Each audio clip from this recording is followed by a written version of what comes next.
paz do Senhor, meu amado irmão, minha amada irmã. Satisfação enorme estar mais uma vez com vocês, mesmo que via internet de uma maneira remota, mas é sempre uma alegria poder falar do amor de Deus e da história daqueles que morreram por amor a Deus. Fantástico! Hoje falarei com vocês sobre a igreja do século II. Falaremos sobre o Império de Trajano. Trajano, ele assume o Império Romano e ele tem uma política diferente de manter o seu império, de manter o seu reinado.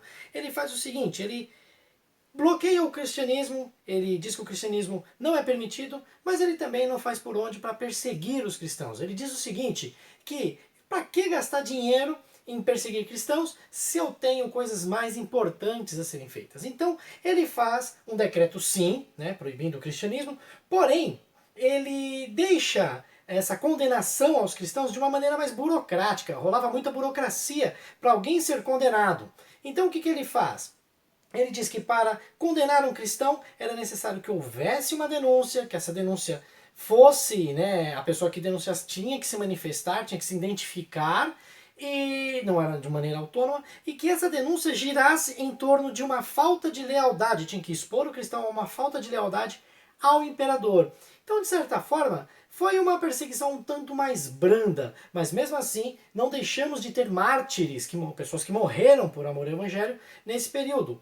Um dos que me chama a maior atenção é Inácio de Antioquia. Inácio de Antioquia, segundo a tradição, seria a criança que é apresentada em Mateus, lá no capítulo 18, versículo de número 1 a 6, quando Jesus fala sobre o maior do reino dos céus, ele chama uma criança, coloca perto dele e diz que deveria ser semelhante a essa criança.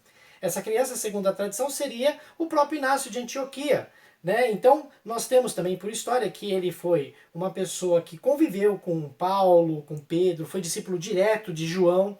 Então, talvez tenha sido realmente essa criança. E o legal é que Inácio de Antioquia, ele foi uma pessoa que não negou a Cristo, mesmo à beira da sua morte, que foi uma morte terrível. Inácio de Antioquia, ele foi preso, foi levado ao Coliseu e colocado lá no último dia dos Jogos. E foi pedido para que ele negasse a Cristo, ele não negou e foi comido, devorado por feras. O mais bacana, não a sua morte, que foi muito triste, mas o mais legal foram as suas últimas palavras, extremamente motivadoras. Ele disse assim, ó: meu amor está crucificado. Sou trigo de Deus, e os dentes das feras hão de moer-me, para que possa ser oferecido como limpo pão de Cristo. Fantástico ouvir isso de uma pessoa que está sendo devorado por leões, por feras. Tivemos outras pessoas que também foram, de certa forma, martirizados. Nós temos ali Policarpo de Esmirna, que foi queimado. Nós temos Justino, também, que foi um dos grandes homens da nossa igreja e que também foi condenado, que também foi martirizado.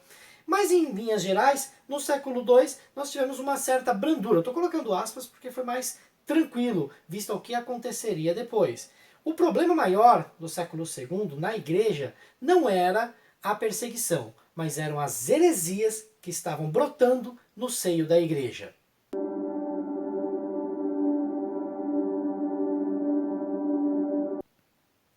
A igreja crescia de uma maneira assim grandiosa, né? Era uma ascensão muito grande na igreja cristã.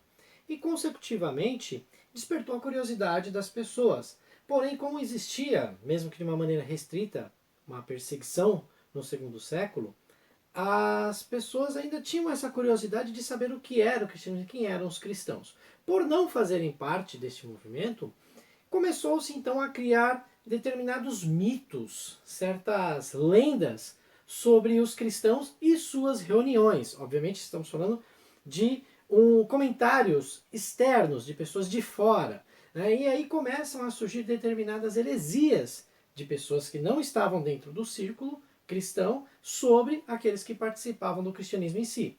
Duas delas, foram várias, mas duas delas me chamam mais atenção. A primeira é proveniente de um pensamento mais ignorante, de um pensamento mais fútil, dizendo que os cristãos eram canibais, porque na ceia eles comiam e bebiam do sangue de Cristo, né? E os pagãos, colocando uma aspas aí, eles diziam que os cristãos pegavam corpos de recém-nascidos, de crianças, né, bebês, cortavam o corpo e colocavam dentro do pão e comiam, e bebiam do sangue dessas crianças, né, o canibalismo.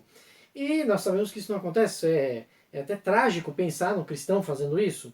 Um outro mito, uma outra lenda que é proveniente dessa época é de que os cristãos adoravam a um asno crucificado.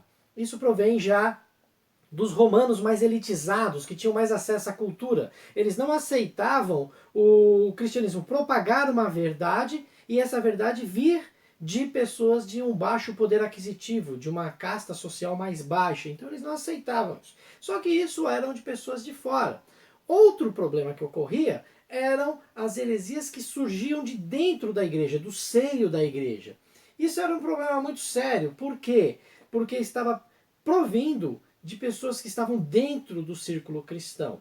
Obviamente que nós sabemos isso, que isso acontecia porque a igreja não tinha ainda sistematizado a sua teologia, ela não tinha organizado o seu credo, em que ela acreditava, em que ela conhecia. Então, muita coisa ruim começou a surgir. E uma delas, talvez a principal, e acredito eu que a heresia mais forte, a heresia que realmente poderia derrubar a igreja, foi o gnosticismo. O gnosticismo, ele apareceu agora, recentemente também, criou uma nova força para nós com o advento do Evangelho de Judas, né? Um livro que saiu, é um livro de caráter super gnóstico, e também por causa do livro Código da Vinci, de Dan Brown. Esses livros, esses tratados, eles têm uma tendência gnóstica e isso deu uma certa força no gnosticismo esses dias. Mas o gnosticismo ele já é antigo, ele é até mais antigo que o próprio cristianismo, tá ok? Ele foi combatido por Pedro, foi combatido por João, por Paulo principalmente, né? Uma das vertentes do gnosticismo era contra o casamento. E Paulo, na Epístola a Timóteo, no capítulo 4, versículo de número 3, Paulo fala dos falsos ensinamentos que proibiam o casamento e ordenando a abstinência de certos alimentos que Deus criou para os fiéis. Por quê? O gnóstico, vou tentar resumir de uma maneira mais simples aqui, ele acreditava em dois deuses. Um demiurgo, que era um deus de uma casta mais baixa, que foi o criador dessas coisas que nós temos, do mundo material, e um deus bom, que cuidava das coisas espirituais, um Deus superior que cuidava das coisas espirituais. Então ele diz que tudo que é material, a nossa carne, tudo que nós fazemos de uma maneira material é ruim, e tudo que é espiritual seria bom. Tem muito crente que faz isso, essa divisão entre carne e espírito, né, para poder falar as coisas espirituais, as coisas materiais, e não é bem assim que a coisa funciona, mas isso é um assunto para outro dia, tá? Não vamos entrar nesse detalhe agora, tá ok? Mas os gnósticos faziam isso. Eles rejeitavam o Velho Testamento, né, porque diz que o Deus do Velho Testamento não era o Deus bom. Eles só aceitavam mesmo, na verdade, o Evangelho de Lucas, ainda assim adulterado, porque as passagens que tratam sobre o judaísmo ou sobre as referências das profecias que se cumpriram em Cristo, né, que estavam citadas no Velho Testamento, eram retiradas, e as epístolas paulinas, retirando as epístolas pastorais. Então eles tinham uma espécie de cânon próprio, e eles não aceitavam tudo aquilo que foi propagado pelos pais da igreja. Ele foi super, o gnosticismo no século II, que é o que nós estamos tratando, foi super combatido por Irineu de Leão, né, quando ele faz o seu livro mais famoso, que foi uma porrada nos hereges, né, que se chama Contra os Hereges. Um bispo que defendeu ferreamente o gnosticismo foi Marcião. Ele criou uma tendência chamada marcionismo, né, que falava exatamente tudo isso que nós citamos sobre os gnósticos, sobre o gnosticismo. E aí, gente, a igreja se viu amarrada, ela precisava responder a isso porque ela estava perdendo o campo e a mensagem central, que era o Cristo, que veio à terra, o verbo que se fez carne e habitou entre nós e morreu na cruz por nós, estava sendo deturpada e o cristianismo estava perdendo a sua essência. Então a igreja precisou responder aos hereges, precisou trazer uma resposta para que o cristianismo genuíno pudesse realmente se fortalecer novamente e dar sequência a uma mensagem verdadeira. Então nós vamos ter aí no século II O surgimento de 3 respostas da igreja, que é o quê? O cânon, o credo e a apostolicidade da igreja. Vamos tratar um pouquinho de cada uma delas. Cânon, no grego, significa régua. É uma régua que eles utilizavam para fazer as suas medições. E seria para nós hoje os livros que nós temos dentro da Bíblia Sagrada. Na época do século II, eles utilizavam o quê? O Velho Testamento e as cartas que foram escritas durante o primeiro século pelos apóstolos.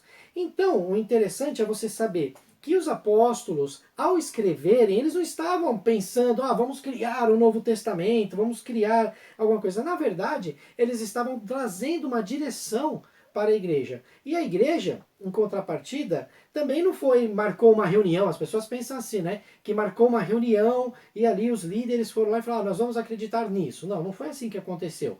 Na verdade, quando nós tivemos o concílio, na verdade foi uma validação.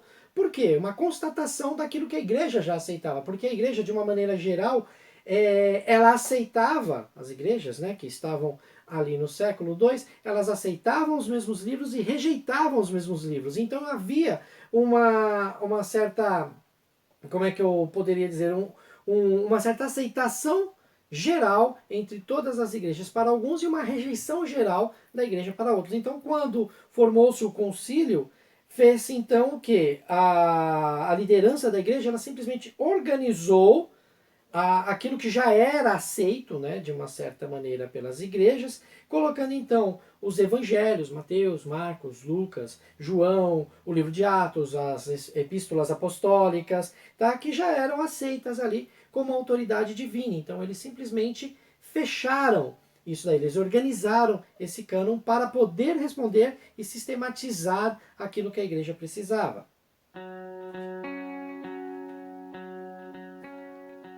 Surgiu também, daí, uma tentativa da igreja para responder aos hereges, responder a essas heresias, organizar as crenças do cristianismo. Então surge para nós o chamado credo. Credo, em latim, significa eu creio.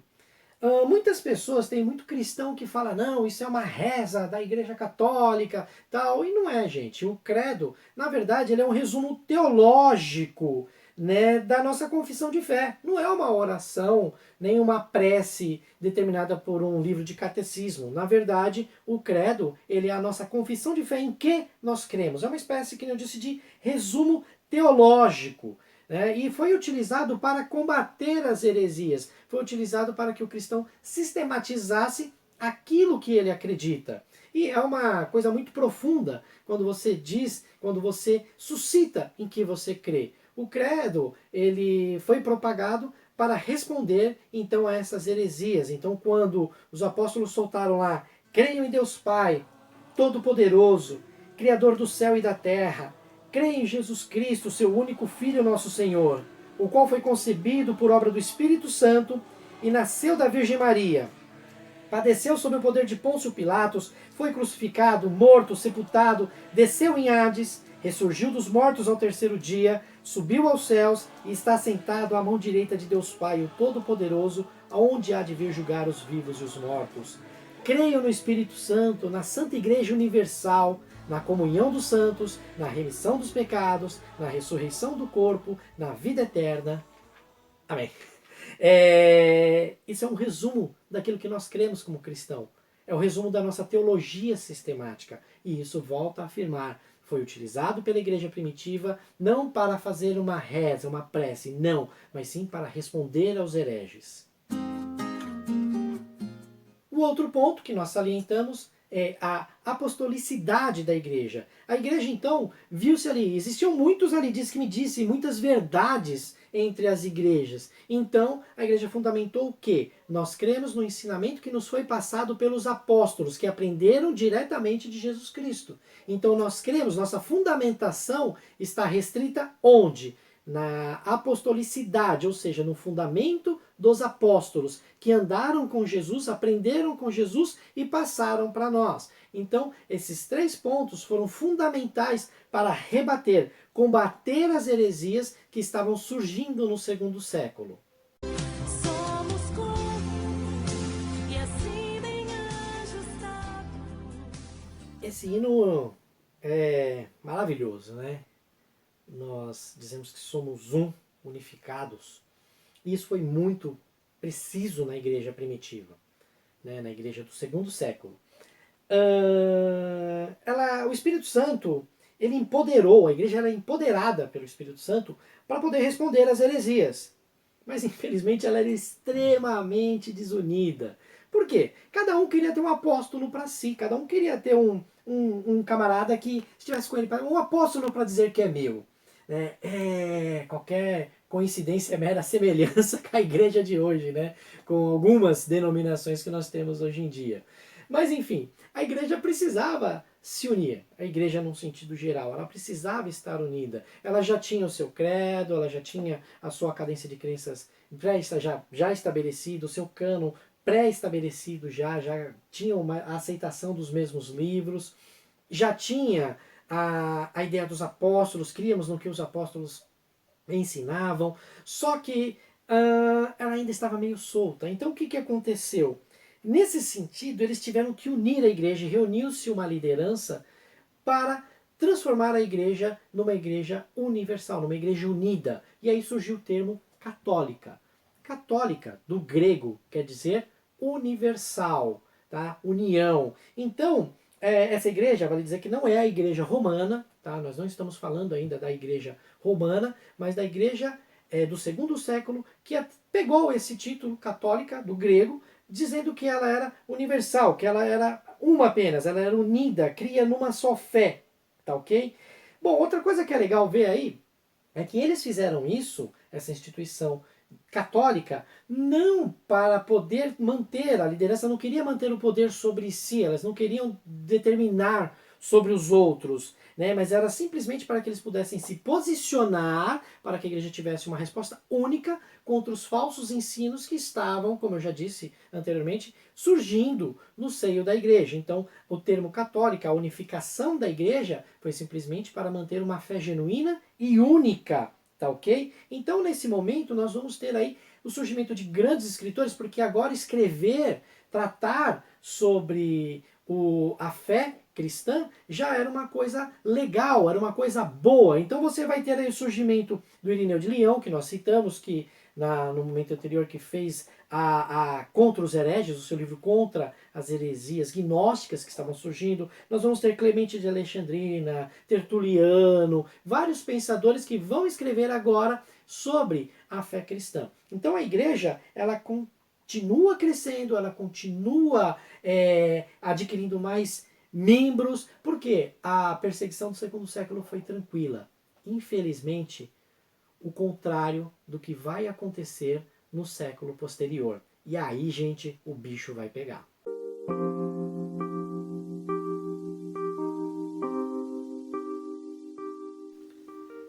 A igreja cresceu, se organizou, estruturou, conseguiu, de certa maneira, condicionar os livros ao qual apoiavam sua fé, né? Todos aceitavam os mesmos livros, as mesmas epístolas. Talvez eu acredito que se preparando para o que vai acontecer agora no século III. Aqui nós vamos ter mais ou menos na metade do século, no ano de 249, sobe ao poder um imperador chamado Décio.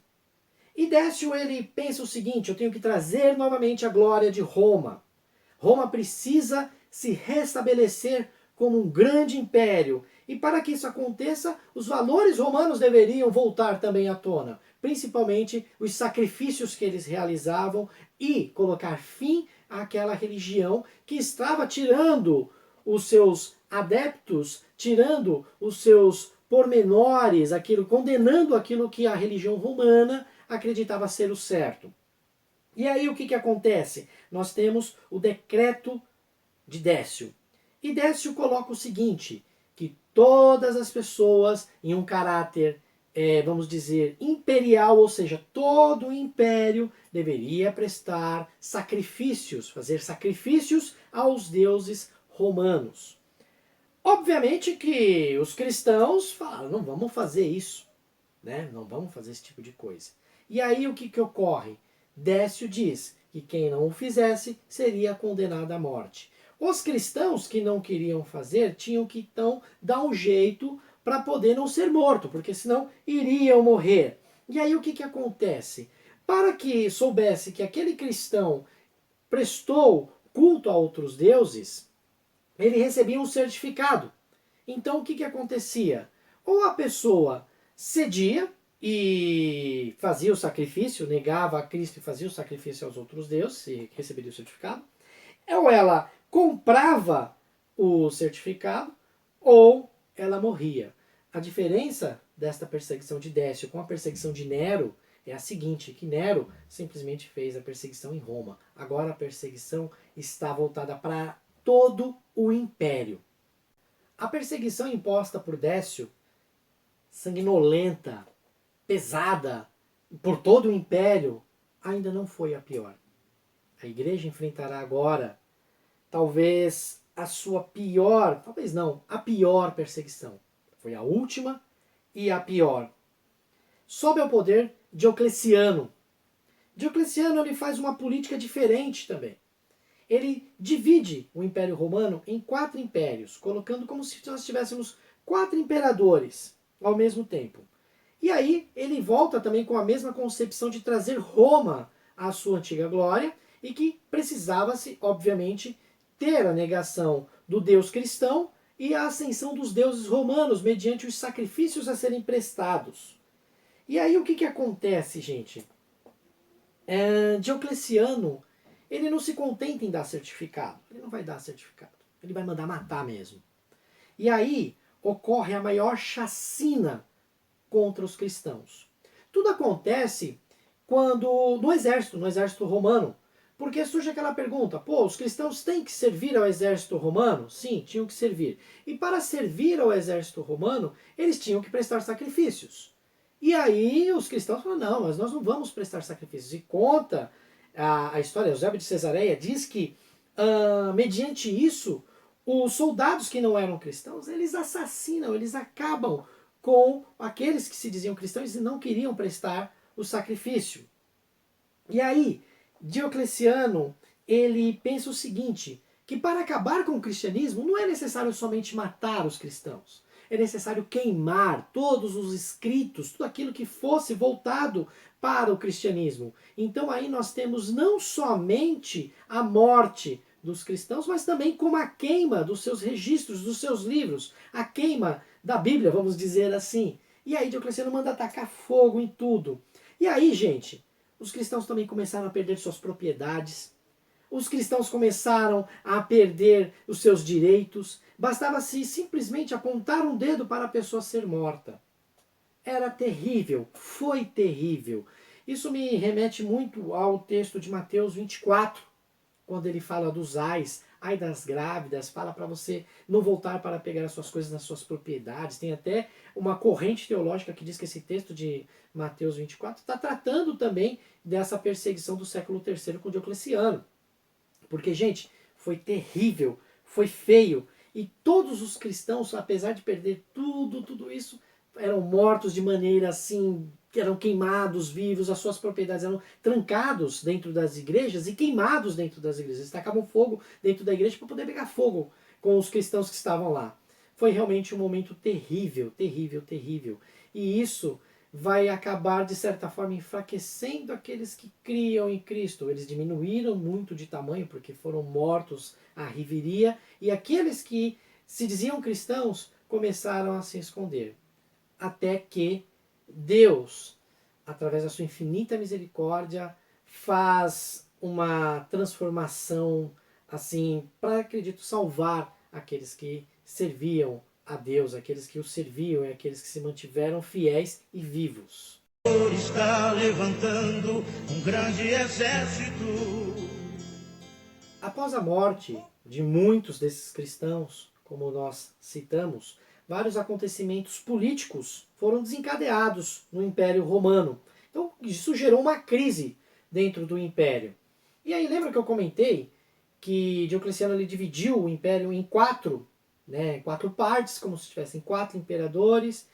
Um desses imperadores chamava-se Constâncio Cloro, pai de um conquistador chamado Constantino. Constantino era filho de um imperador, né? E a sua mãe era cristã. Olha que lance interessante. E ele então foi direcionado a esse cristianismo. E ele, como um bom conquistador, ele toma toda a região da Gália. A região da Gália, essa região que vocês estão observando aí, que está com Espanha, onde hoje é Espanha, Portugal, França, Inglaterra. Então essa região foi tomada por Constantino e ele decide não só ficar com essa região, mas também conquistar a cidade de Roma. E quando ele está prestes a invadir Roma, Constantino tem uma experiência com Deus. Falando de experiência, eu não nego, muitas pessoas gostam de negar, falam que Constantino era político, tal, que não teve isso, dele ter essa experiência, que ele queria simplesmente se aliar aos cristãos para poder manter a sua política em ordem. Enfim, gente, eu não vou entrar nesses méritos, porque eu não costumo questionar as experiências alheias, né, experiências com Deus de outras pessoas, porque eu não questiono as minhas. Eu tenho também as minhas experiências com Deus, né? A única coisa que eu coloco é as minhas experiências com Deus, elas são minhas, são particulares, elas não são doutrina bíblica. É algo eu e Deus, né? Assim como acredito que possa ter acontecido com Constantino, por isso que eu não vou questionar e nem entrar no mérito. Ah, aconteceu, não aconteceu. Foi uma experiência. Eusébio de Cesaré, que foi o nosso primeiro historiador, e ele relata isso. Eu acredito que todo mundo tinha que ler isso aí, viu? Eusébio de Cesaré, que é muito bom. E ele relata que Constantino, prestes a invadir Roma, ele tem uma visão de Deus, uma visão dos céus, da qual Deus dizia: por este símbolo vencerás. O símbolo era a cruz. E aí o que Constantino faz?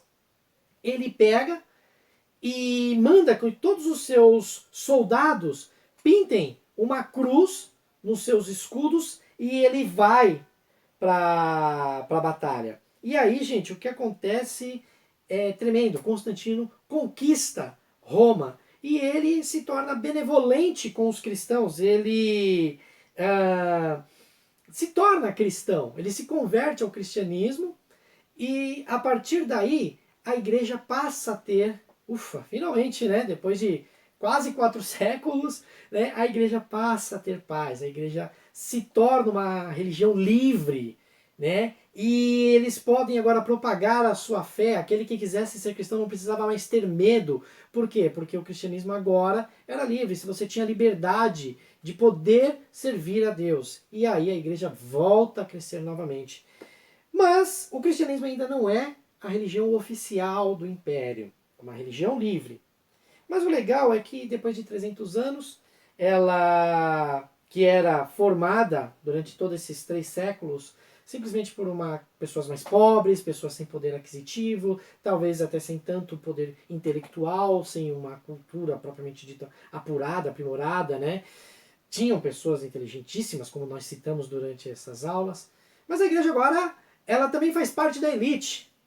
E o que a igreja vai fazer com todo esse poder? A igreja faz parte do Estado. Os membros têm um bom poder aquisitivo, né? Mas não são mais somente os pobres. O que vai acontecer com a igreja agora? Essa resposta